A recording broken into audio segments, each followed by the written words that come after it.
When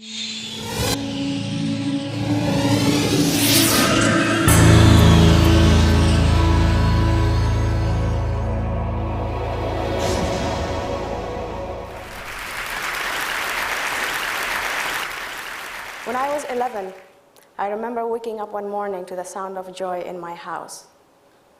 My father was listening to BBC News on his small gray radio. There was a big smile on his face, which was unusual then because the news mostly depressed him. "The Taliban are gone," my father shouted. I didn't know what it meant, but I could see that my father was very, very happy. "You can go to a real school now," he said. A morning that I will never forget. A real school. You see, I was 6 when Taliban took over Afghanistan and made it illegal for girls to go to school. So for the next 5 years, I dressed as a boy to escort my older sister, who was no longer allowed to be outside alone, to a secret school. It was the only way we both could be educated. Each day, we took a different route so that no one would suspect where we were going. We would cover our books in grocery bags so it would seem we were just out shopping. The school was in a house, more than 100 of us packed in one small living room.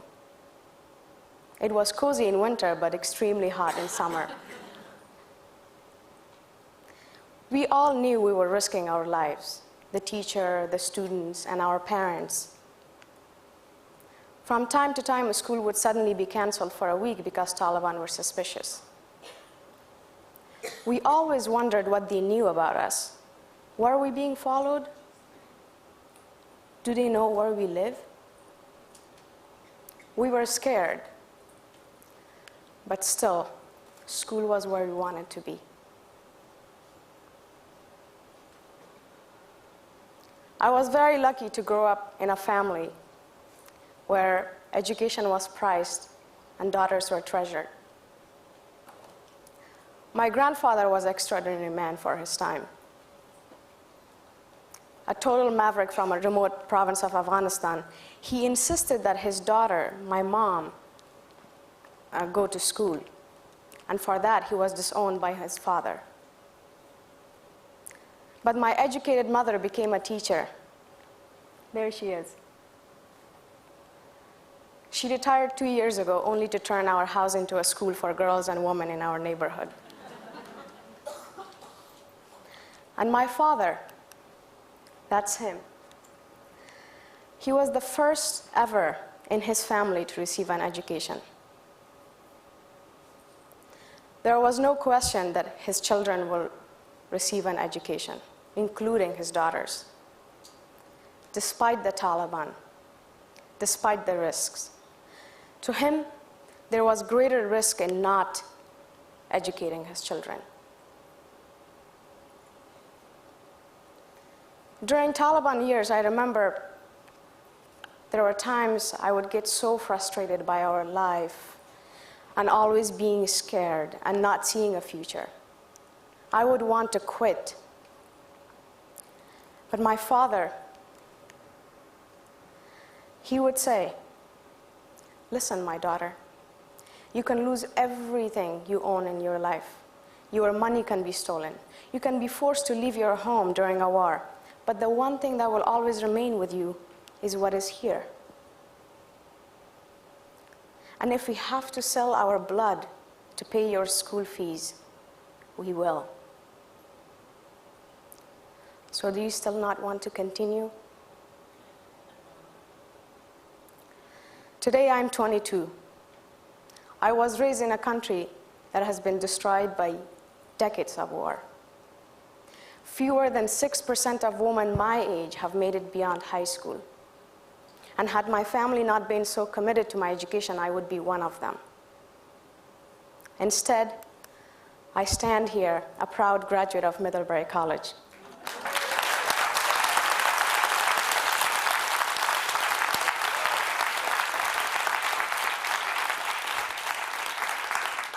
When I returned to Afghanistan, my grandfather, the one exiled from his home for daring to educate his daughters, was among the first to congratulate me. He not only brags about my college degree, but also that I was the first woman, and that I am the first woman to drive him through the streets of Kabul.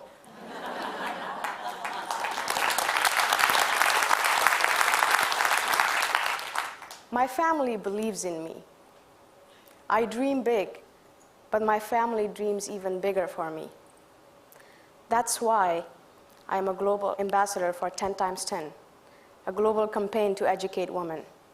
That's why I co-founded SOLA, the first and perhaps only boarding school for girls in Afghanistan, a country where it's still risky for girls to go to school. The exciting thing is that I see students at my school with ambition grabbing at opportunity. And I see their parents and their fathers who, like my own, advocate for them, despite and even in the face of daunting opposition. Like Ahmad, that's not his real name, and I cannot show you his face. But Ahmad is the father of one of my students. Less than a month ago, he and his daughter were on their way from Sola to their village. And they literally missed being killed by a roadside bomb by minutes. As he arrived home, the phone rang, a voice warning him that if he sent his daughter back to school, they would try again.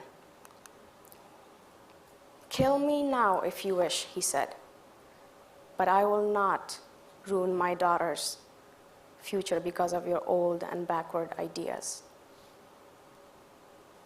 What I've come to realize about Afghanistan, and this is something that is often dismissed in the West, that behind most of us who succeed is a father who recognizes the value in his daughter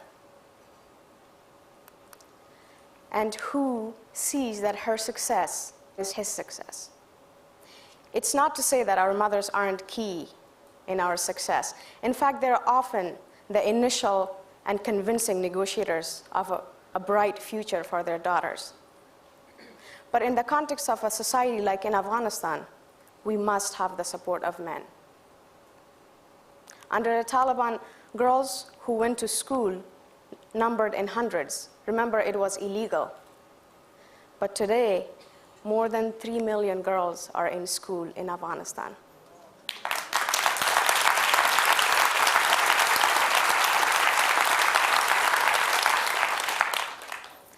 Afghanistan looks so different from here in America.